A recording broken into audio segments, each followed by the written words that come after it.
এসির পাওয়ার সকেটটা বরাবর লেভেল এবং বরাবর মাপ নিয়ে পাওয়ার সকেটটা বসাবেন, তাহলে এসি বসাবার সময় আর আপনাদের কোনো সমস্যা হতো না।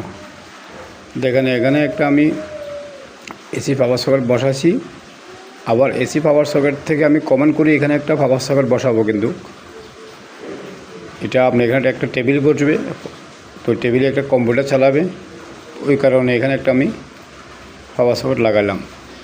ওয়ারিংটা মাশাআল্লাহ সুন্দর হয়েছে, পুরা এই রুমের ভিতরে গ্রুপ বেশি কাটা লাগছে আর কি, কিন্তু ফাইভিংয়ের উপরে আমি গ্রুপ কাটি ওয়ারিং করছি। এখানে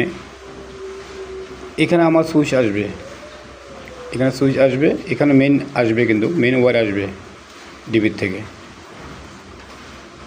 তো এখান থেকে দেখেন আমি গ্রুপ কাটছি, গ্রুপ কাটি আমি মেন ওয়্যার আসার জন্যে